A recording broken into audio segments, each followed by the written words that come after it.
Yo, what's going on, y'all? It's your boy SoSo, and welcome back to the channel. If you're new here, you know what to do. Hit that subscribe button. And if you're already subscribed, make sure to hit that like, comment button, and tell a friend to tell a friend.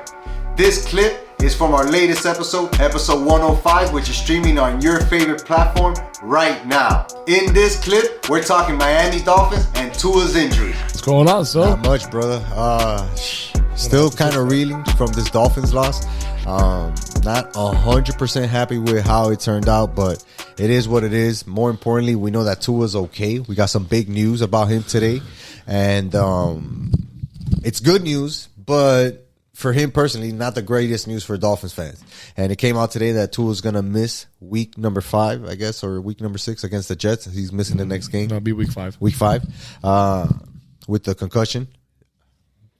Lots to talk about it when it comes to that. The doctor who ultimately cleared him got fired. Are we going to jump right into this? Because it sounds like you're just kind of going into it on every Dolphins tangent possible. You know why? I want to go straight into the Tua stuff because everything else we talked about is on OnlyFans. So they can go check that out, and that's what I was gonna say. I mean, see what we talked about the game. You were missing your duty, as podcast host and telling everybody that OnlyFans is available. There's there's a Dolphins postgame show in town hosted by this program right here, and people are liking it, man. And we got some really good feedback on it.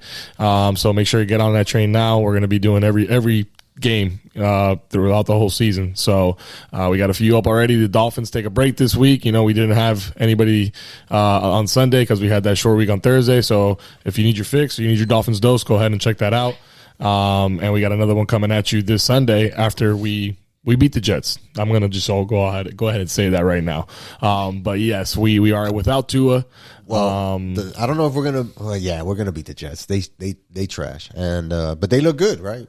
They look all right. Weekend, they look all right. They've had 2 comebacks. One of them was kind of a fluke. And they got the quarterback, Zach Wilson, back. So yeah, doing the gritty out there and shit. Yeah, that's cool. Shout out to Braxton Berrios for throwing that touchdown pass. Hell of a touchdown by a Hurricane. But let's jump into this Tua stuff, man. Like, we have to clear up a lot of shit because there was so much hearsay, controversies, this, that, and the other, or surrounding the whole situation, First things first, Tua's okay. Right, we know that to be a fact. Second thing that we know is that the process, the way that the Miami Dolphins and the coaching staff went about handling the concussion protocol, whatever it was that he was in, was done correctly. A lot of people were giving shit to McDaniel for, how could you have him out there? Tua shouldn't have been out there. Blah blah blah blah blah. Everything checked out okay. Everybody told the Dolphins, or the independent doctor who ultimately got fired, told them, hey, everything's fine. You guys can play him. You guys can play him. Are you sure? Yeah, we're sure. You're good. You're good. You're good. So this is not the Dolphins organization clearing Tua. You know what I mean? And a lot of those memes were like, the Dolphins doctor said this. The Dolphins doctor said that. And that wasn't the case. It's an independent consultant that takes care of this type of protocol. So the Dolphins or the Bills or any other team in the NFL have zero say. Once that guy says, hey, it's okay for Tua to play. And it's up to Tua. Yeah, but I think the argument, and remember, when we talked about this, everything was so fresh. We had the game just happened. We had just lost. That's when we all got to talk about it.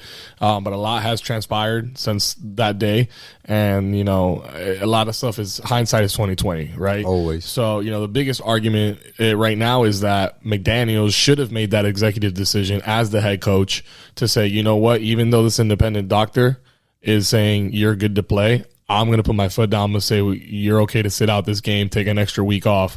And that maybe that should have been the right decision, just to kind of sit Tua out completely on a short week like that early on in the season.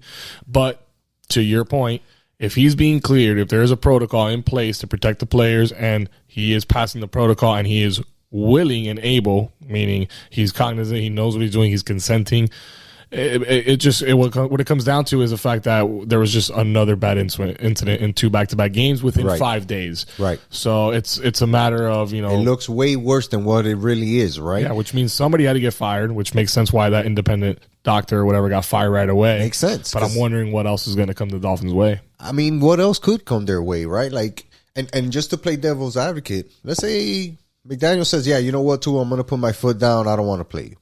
what's the narrative going to be around that? Oh, he doesn't have the confidence in Tua. Oh, look how fragile Tua is. Look how this, and that, and all these other negative things would have popped up because of that. Nobody really would have stood up and applauded him to say, hey, yeah, you're doing the right thing. No, somebody would have been looking at it like, you're messing up your team, your chemistry. The doctor cleared him. Why don't you play him?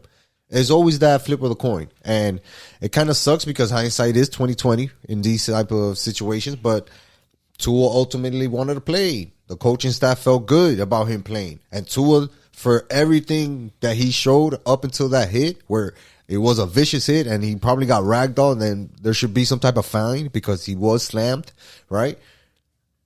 The dude was okay. He was fine. Yeah, some questionable decision making, but he's always about that, right? But other than that, there was no other signs that any doctor, anybody can point to and say, he looked a little out of it on the sideline or something like that. Not at all. Not in my opinion. Well, I mean, everybody's an expert. Just reach out to anybody on Instagram and everybody knows everything about head injuries. And that's the thing. Everybody's like, come on, man. You know for a fact that he had a concussion in that first game. It's like, initially, yeah, my reaction was yes, like, oh shit, he doesn't look good. The way that his knees buckled and he kind of fell to the ground. But then you look back at that, the what led to that, and it's like, man, that wasn't hard enough of a hit to really rattle him. So then now that he said that they try to play off back spasms or legs weak because of something else, it's like possibly, okay, possibly. But if again we have protocols in place, right? But now the other messed up thing is that those protocols are changing, so yeah, it's not saying there's a bunch of Tua rules going into effect now because of this situation. Well, and again, it makes Tua and the Miami Dolphins kind of like the scapegoat in this matter because they really did nothing wrong. You know what I'm saying? But they're gonna get the negative press. They're gonna get the negative views. They're gonna have the fans or the people who come out and say X, Y, Z about the Dolphins and McDaniels and Tua. And ultimately, that shit would have happened if it wasn't Tua. If it was another quarterback, Josh Allen, Rodgers, anybody, Burrow, anybody, you name it, I don't think it would have been that big of a deal because that fragile tag or whatever that they put on Tua when he came out of college is never going to leave him. So now anything that happens is going to be, no, he's fragile. You have to take extra care of him. You can't let him play if his hip hurts or if it says his knee hurts or something like that. Like, no, dude, like that's something different. And it just sucks, right? Because now it's another week or so of hearing all this shit. He's going to miss the game against the Jets. When we play on Sunday, I guarantee you can bet whatever you want that the announcers are going to mention his injury at least 10 times. At least 10 times.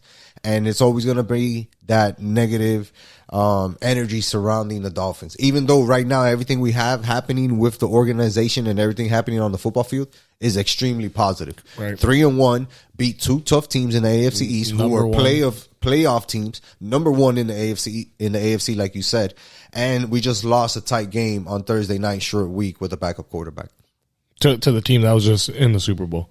And fighting to fight against 0-3 against the Jets team, And I'm pretty sure, like you and I just said, we're going to whoop on the Jets. And Teddy Bridgewater is going to go out there and look good. We're going to rely on the running game, right? Mostert looked like he was turning it up that Bengals game. And I would really like to see that guy continue to get those carries and see that dynamic like you and I talked about where we get Chase and Mostert going over and over again. Help Teddy out a little bit, right? No, now we absolutely have to. I mean, we've talked about it again, on OnlyFans. We can't sustain 40, 50 pass attempts with Teddy Bridgewater. I mean, it's not even truly sustainable even with Tua. Like, we shouldn't be doing that because we're going to put him in situations that he can't get himself out of and all that stuff. Right. But we're going to have to start running the ball, man, and we're going to have to develop an offensive run game identity because we don't have one yet. We're a pass heavy offense right now. And look, just to kind of wrap it up with Tua, right? Like, what was one of the main things that he got burned for in college? Holding on to the ball too long, trying to make something happen, holding on, looking too far down. Instead of getting rid of it, instead of resetting for the next play or whatever, taking stupid sacks and trying to get rid of it. Those are things that are to his detriment. And he held on to that ball way longer than he should have. You and I both know. If you go and look back at the tape, you can clearly see Tua should have got rid of the ball. Why didn't he? And that's a fault of his because he has to know he can't take those hits. And now we go into this next game with our real key for our offense. Because, the running game can get going. The offensive line is playing great, right? Our 2 wide receivers are killing it in the NFL. But the person who makes that offense go is Tua. And this is coming from a person who had his doubts about Tua, right? But everything that he's shown this year is like, the offense can move under him. The offense can win games because of him. He can make deep throws. Can he make stupid mistakes? Hell yeah, he can make stupid mistakes. Any quarterback can.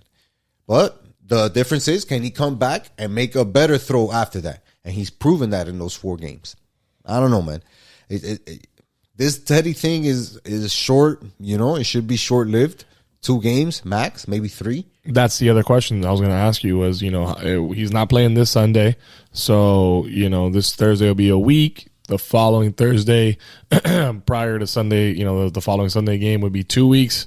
He'll have like 17 days before he plays. Do you think he plays, in this matchup after the Jets, or do we hold him out a couple more weeks?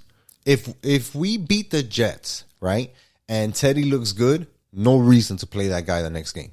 No reason. Because then that means that Teddy's comfortable, right? And we can rely on him for a road game. At that point, we'll be 4-1, right? 4-1 inside the AFC. So this road game against the NFC Minnesota Vikings is not going to matter that much. Obviously, we want to win it, and we're trying to win every game that we can. But it's not life or death, that game, right? So maybe we throw Teddy back out there, and then when we come back home, we'll bring Tua back. By then, he'll have enough time, new reps, and probably can scout the defense and stuff like that just to see what else is happening with the Dolphins. But I'm super confident about him. I'm super confident about him coming back. I don't think it'll be that immediate game. I feel like he's going to miss minimum 2 games. And if we beat the Vikings and we're sitting at 5-1, to have Tua come back and lead us the rest of the way, that shit should be scary for the rest of the AFC. All right, and then obviously, you know me, dog. I got to play the devil's advocate. So what happens then if we go into Jersey and we lose to these Jets and then go on the road again and we lose to the Vikings, and now we went from 3-0 to 3-3? What happens then? That just means that everybody's going to realize how important Tua is to this team. And for all the naysayers and all the people who are like, but you can't win with Tua and he's not the guy and blah, blah, blah. He proved it. He proved it this year. He just went 3-1. 3-0, fuck it. Because we didn't get to see him finish that game. He went 3-0 against teams that we have hard times beating and nobody gave us a chance against. Literally nobody. Because every single week, every expert, every single analyst, anybody you saw on NFL Network, ESPN, whatever, all of them were picking against the Dolphins. And Tua won those games. He won both of those games for us. The Patriots game was ugly, but he won that game. The game on the road against the Baltimore Ravens, he won that game. Against the Bills, he won that game. He made that throw to Waddle where Chase can run it in from the inside the 10. So, and now the one game that we lose, he gets knocked out early. Coincidence? Maybe not. And if we lose games without him there leading the team and Teddy looks bad, then you're just going to be able to tell how big the gap is between Tua and Teddy. Because there were a lot of people saying that Teddy was going to take snaps from him straight up. Like, you know who, our boy Vic. Oh, no, Teddy might just steal away some snaps if Tua's fully healthy. Yeah, right. No way. Can he come in and substitute? No doubt. He's a professional. Is he better than Tua? Nah. Not for this offense. I don't think so. And not with the rapport that he has going on with Hill and Waddle. No way. We're gonna fantasy owners. If you got Gesicki, you're about to be real happy because Teddy's gonna try to find them every single play, and the next person down the line is gonna be obviously Tyreek Hill. But even still, we saw on Thursday Teddy's questionable judgment at times when it comes to throwing the ball. People kill Tua for that. Are they gonna kill Teddy for that? We'll find out. We'll find out. Yeah, well, the one thing's for sure. The defense is good enough to win his games. Absolutely. So now it's just a matter of Teddy just needs to do the bare minimum and not give the game away. Like that pick at the end of the game, on Sunday when he was driving to win the game for us, that right there can cost us the game. Defense go out, does their job, get us the ball, and a quick turnover, a bad decision or whatever, and it's like, damn, now defense is back out there and having to go through it. So, we defense It's going to help us out, but we just need Teddy and gang. And McDaniels is, I mean, this is going to be a big tester for McDaniels right here. It's like, oh, hey, you don't have to. You don't have your QB1. You have Teddy, who you have now, it's going to be 10 days or so that he's going to have, before the next game to get ready, get snaps in with the first team. But, he's facing an uphill battle, man. It's they might be able to do some stuff early on, but it's a matter of can Teddy go the full 4 quarters, and he has had a pretty good career, what he's been able to do this last game. He looked good up until he threw that pick. Right. He wins the game. We're having a whole different conversation. Absolutely. We're feeling a lot more confident. But it is a division rival in the Jets. We're on the road. We're without Tua. There's a lot of clouds around the organization right now and stuff, as far as what's going to happen. So I don't know. I don't know what's going to happen. I know the Jets are sorry, though, so I got my money on the Dolphins. If he is the type of coach that we have seen him to be, then I think that he can do a good job of refocusing the team and saying, all right, guys, this shit happened. Let's get past it. Tua's not here. Everybody knows it. The world knows it. Now we're on to week 5. Let's go to work. And if he can have that type of mindset instilled into the team, then they'll perform on Sunday and ultimately beat the Jets. Because one thing that you and I noticed, Tua went out the game, the amount of running plays went through that spike where we usually don't run the ball as much. And we ran the ball way more. And it's not because we don't trust Teddy.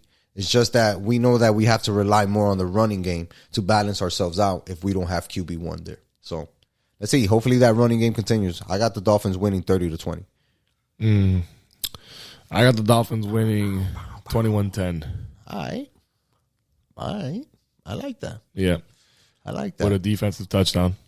Okay. Who scores a rushing touchdown? Teddy, Mostert, or Chase? Oh, I'm going to say we get down to the goal line with Tyreek and then Mostert punches it in. Interesting. I'm going to say Teddy does like a QB sneak type shit. I can see that happening too. I can see he's a big body, dog. That's one thing I think Teddy might have over Tua is his ability to still be able to run. He's not the fastest guy, right? But he still has some sort of mobility and he can scramble. Look, he got away from 2 sacks. Turned around, hit a spin move on a guy, and actually outran a linebacker. We can trust Teddy. He just has to do a better job of being prepared. Obviously, it was really hard to come into a game with that type of emotion, right? After seeing your guy go down and perform. But all things considered, he did a good job. Now he had over 10 days, or is going to have over 10 days to prepare for the Jets, who is not a defensive juggernaut or anything like that. We should be able to perform with Teddy at the helm. So let's see what happens.